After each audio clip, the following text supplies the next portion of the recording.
Zangoose is an incredibly average Pokemon, but I think it's one of the coolest average Pokemon.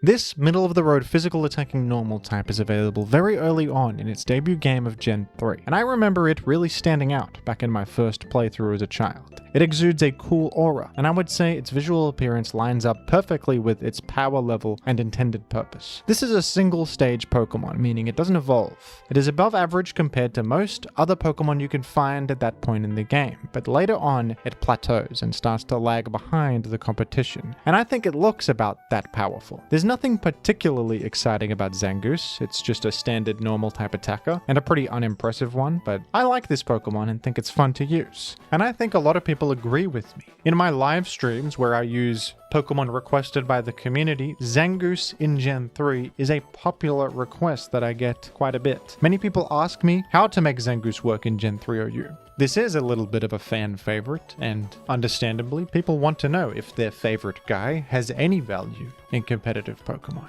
So how does Zangoose fare in competitive? It would seem to have an uphill battle considering it was clearly not designed to compete with top tier choices, but have there ever been contexts where it is usable in competitive? In its debut game, it did in fact have a small niche. It's not much, but it's something.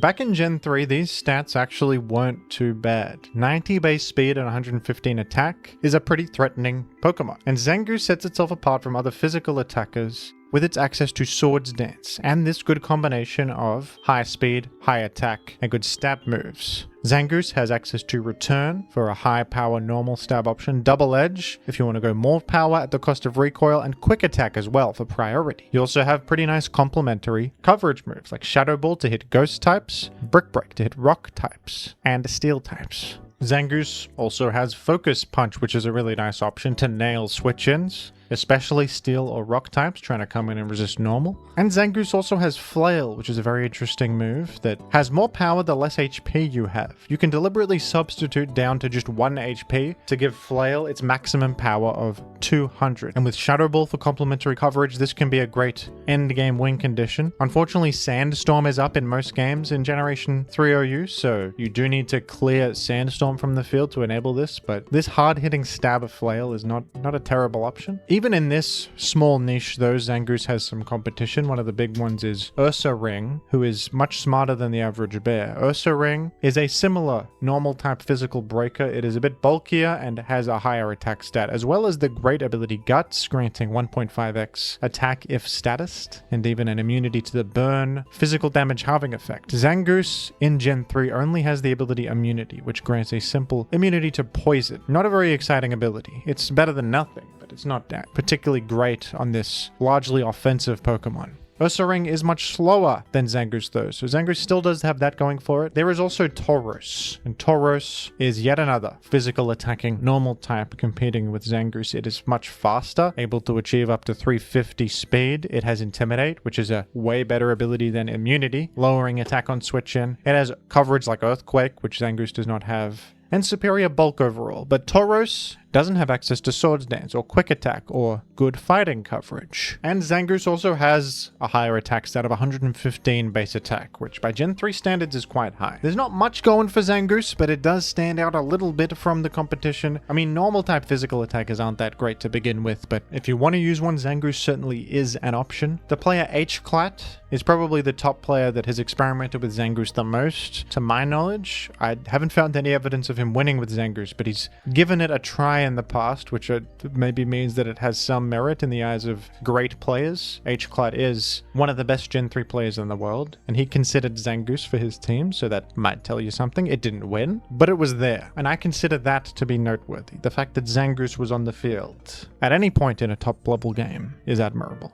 Zangoose is ranked UUBL in Gen 3, which is the highest it would ever be ranked in its career, unfortunately. In Gen 4, Zangoose did at least get a great new attacking option in the form of Close Combat, one of the best new moves introduced in Gen 4, with a massive 120 power and a minimal drawback on this Pokemon, lowering defense and special defense. You're already frail as it is, so that's not that much of a drawback here. A great new option on this, and a significant step up from Brick Break. It's not much of a help to Zangoose though, as the power level has increased so much that Zangoose feels like it has been left behind. great. 115 attack and base 90 speed were okay in Gen 3, they were serviceable. Now I don't know if that's even the case anymore. OU viability is out of the question, and even UU viability is debatable. For Zangoose here, this Pokemon is now ranked in NU, a significant plummet. But at least in the very next game, they would provide Zangoose with a little bit more identity and a bit of a push towards something that can be called okay. In Generation 5, Zangoose received an all-new ability, Toxic Boost, which operates similarly to Guts. While you are poisoned, you have a physical attack boost of 1.5x. This only works when you're poisoned. It's a little bit less flexible than Guts. You could even think of it as a strictly worse version, but it's effectively the same thing, and that's a pretty massive buff for Zangoose. Now it can hold a Toxic Orb to inflict poison on itself,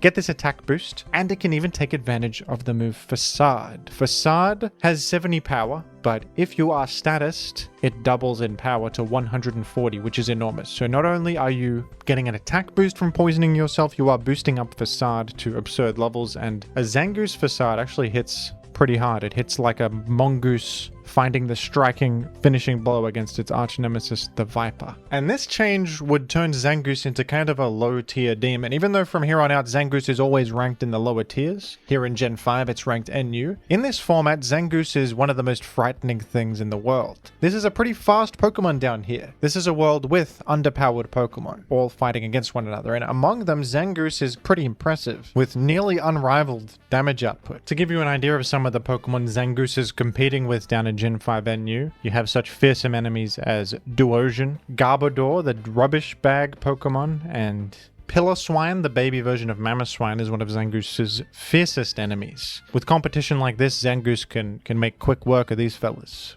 with its stab Facade. And with access to quick attack for priority to even threaten things faster than it, Night Slash as its new form of coverage for ghosts, and of course close combat for excellent coverage against potential switch-ins. This is an effective physical attacker down here.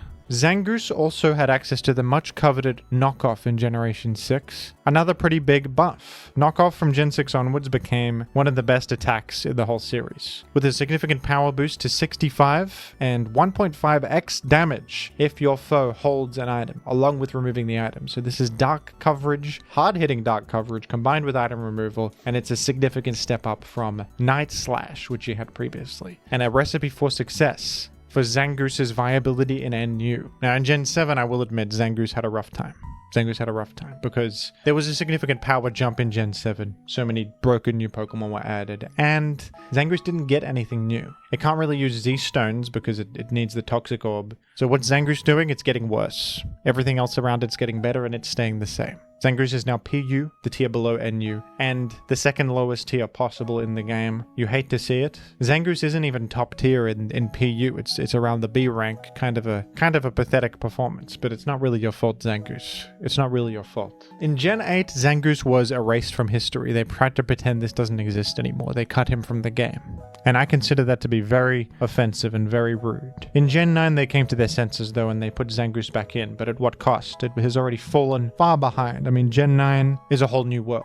There are robot Delibirds that can beat Kyogre Primal and stuff like that. Everything's upside down, and Zangoose doesn't understand what's happening anymore. He's an old dog who hasn't learnt any new tricks. And as you can see, you ask the competitive community, what did Zangoose do in Gen 9? And there are the sounds of crickets. There is no answer. There are not even any movesets available on the Smogon website because nobody can figure out what to do with this Pokemon anymore. It can terrestrialize, but so can everything. I've taken it further. I've tried to find any evidence of the merit of Zangoose in Gen 9, and there's nothing. Zangoose is not present on the VR, which I find surprising. I mean, is Zangoose really this bad? I feel like it's not terrible. It's not even ranked. It's considered a worse Pokemon than Morpeko. Morpeko is on here. Glimmet is on here. Glimmet is better than Zangoose. I don't feel like that adds up. I've also gone and checked the usage statistics for ZUPL, which is a ZU tournament series. The best of the best are present, and nobody has elected to use Zangoose. There was one use of Carbink, a single use of Carbink, not one of Zangoose. Zangoose is paling in comparison to Thwacky. That's the middle evolution of Rillaboom, by the way. Very small monkey Pokemon. It probably doesn't help that one of the top Pokemon in Gen 9 ZU is Passimian, a hard-hitting fighting type Pokemon that usually runs a Choice Scarf. I think this just speaks to how terrible mono-normal typing is in modern times. It has no defensive value at all. In fact, even Snorlax, who was once the best Pokemon in the entire game in previous generations, is ZU in Gen 9, probably just because it's a simple normal type Pokemon without much utility to take advantage of its bulk. And if Snorlax is down here, then Zangoose certainly is, and Zangoose isn't even ranked like Snorlax is. And Zangoose has really fallen behind.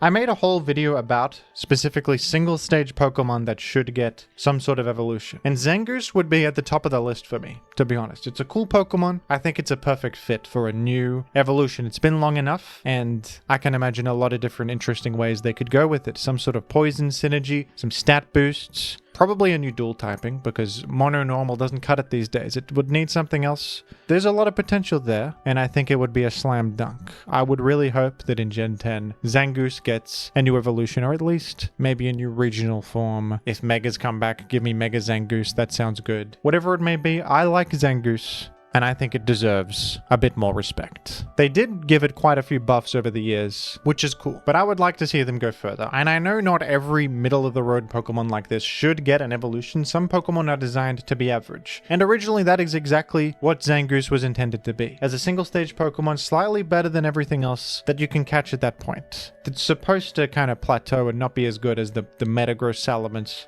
Tyrannotars of the world. But I think Zangoose is a good candidate. I think it has potential. What kind of traits would you like to see on a Zangoose evolution? How else do you think they could buff Zangoose to keep up with modern times? And what would you like me to talk about next? Let me know down below in the comments, and thank you as always for watching.